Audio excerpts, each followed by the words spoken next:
তো আজকে বের হলো যুক্তরাষ্ট্রীয় সরকার কাকে বলে, যুক্তরাষ্ট্রীয় সরকারের বলতে কি বুঝো বা যুক্তরাষ্ট্রীয় সরকারটা কি, যুক্তরাষ্ট্রীয় সরকারের সংজ্ঞা বা যুক্তরাষ্ট্রের সরকারের পরিচয়, মানে ওই জিনিসটা কি, যুক্তরাষ্ট্রের সরকার কি, তো সেটা আজকের ভিডিওতে জানবো, বা ওইটা কিভাবে পরিচালিত হয় যুক্তরাষ্ট্রের সরকারটা। তো ওই সব প্রশ্ন যদি তোমাদের করে থাকে, তো আজকের ওই প্রশ্নটা উত্তরটা দেখলে তোমরা ওটার অ্যান্সার করতে পারবে। তো এটা আজকে দেখাই দেবো। তো এর আগে তোমরা চ্যানেল নতুন হয়ে থাকলে চ্যানেলটা সাবস্ক্রাইব করে ভাষা কল থাকবে, ভিডিও থেকে লাইক করবে, চ্যানেলটা কিন্তু অবশ্যই বেশি বেশি সাবস্ক্রাইব করে ভাষা কল থাকবে, ভিডিও থেকে লাইক করে রাখবে।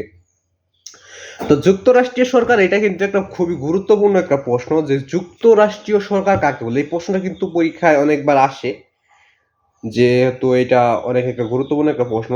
তো যুক্তরাষ্ট্রীয় সরকার কাকে বলে, যুক্তরাষ্ট্রীয় সরকারের বলতে কি বুঝো, বা যুক্তরাষ্ট্রীয় সরকারের উদাহরণ বা এটার একটা সংজ্ঞা বা এটা কাকে বলা হয়।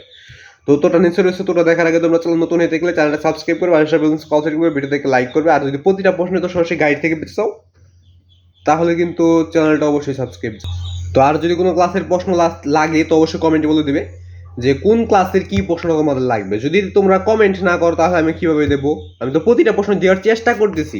তো প্রতিটা প্রশ্ন যে কয়টা প্রশ্ন আমি হাতে পাচ্ছি সবগুলাই দিয়ে দিচ্ছি। তাও যদি কোনোটা বাদ পড়ে যায়, তো অবশ্যই কমেন্টে বলে দিবে যে কোন ক্লাসের কি প্রশ্ন তোমাদের বাদ পড়ে গেছে। যদি বাদ পড়ে যায় কমেন্ট করো, তাহলে আমি অবশ্যই দিয়ে দেওয়ার চেষ্টা করবো। তো আজকে শুধু যুক্তরাষ্ট্রীয় সরকার কাকে বলে, যুক্তরাষ্ট্রীয় সরকারের উদাহরণ বা এটার সংজ্ঞা বা এটা কাকে বলা হয়, বা এটার একটা উদাহরণ বা এটাকে বলতে কি বোঝো। তো তোরগুলো নিচে রয়েছে। তোরগুলো দেখার আগে তোমরা চ্যানেল নতুন হয়ে থাকলে চ্যানেলটা সাবস্ক্রাইব করে ভাষা অল সেট করবে, ভিডিওতে একটি লাইক করবে, চ্যানেলটা কিন্তু অবশ্যই বেশি সাবস্ক্রাইব করে রাখবে। তো যুক্তরাষ্ট্রীয় সরকার কাকে বলে, যুক্তরাষ্ট্রীয় সরকারের উদাহরণ বা সংজ্ঞা বা এটা বলতে কি বুঝো। তো তোরা নিচে রয়েছে। তোরা দেখার আগে তোমরা চ্যানেল নতুন হয়ে থাকলে চ্যানেলটা সাবস্ক্রাইব করে পাশে কল ভিডিও থেকে লাইক করবে, চ্যানেলটা কিন্তু অবশ্যই বেশি সাবস্ক্রাইব করে রাখবে।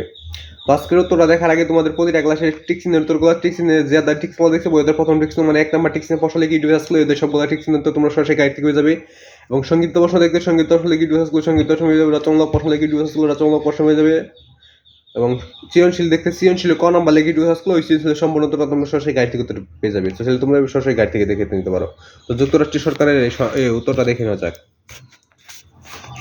আর প্রতিটা প্রশ্ন সরাসরি গাইড থেকে উত্তরগুলো দেখতে চ্যানেলটা তো অবশ্যই সাবস্ক্রাইব করবে।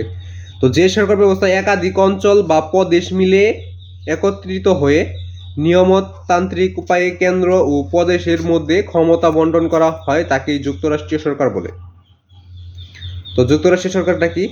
যে সরকার ব্যবস্থায় একাধিক অঞ্চল বা প্রদেশ মিলে একত্রিত হয়ে নিয়মতান্ত্রিক উপায়ে কেন্দ্র ও প্রদেশে মধ্য ক্ষমতা বন্টন করা হয়, তাকে যুক্তরাষ্ট্রীয় সরকার বলে।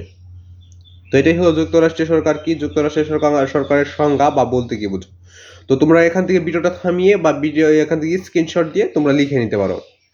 তো আজকে ভিডিও আর বড় করবো না। যদি ভিডিওটা একটু হলেও ভালো লেগে থাকে, একটু হলেও কাজে লেগে থাকে, চ্যানেলটা সাবস্ক্রাইব করে বাসার বলুন কল থাকবে, ভিডিও থেকে লাইক করবে, চ্যানেলটা কিন্তু অবশ্যই বেশি সাবস্ক্রাইব করে রাখবে। তো আমি ভিডিওটা অফ করে দিচ্ছি। তোমাদের যদি আরো কোনো প্রশ্ন লাগে, তো অবশ্যই কমেন্টে বলে দিবে যে কোন ক্লাসের কি প্রশ্নগুলো লাগবে। যদি তোমরা কমেন্ট না করো, তাহলে আমি দিব কিভাবে? তোমাদের যেটা দরকার ওটাই কমেন্ট করবে। তো আজকে ভিডিও ভালো লাগলে চ্যানেলটা সাবস্ক্রাইব করে রাখবে।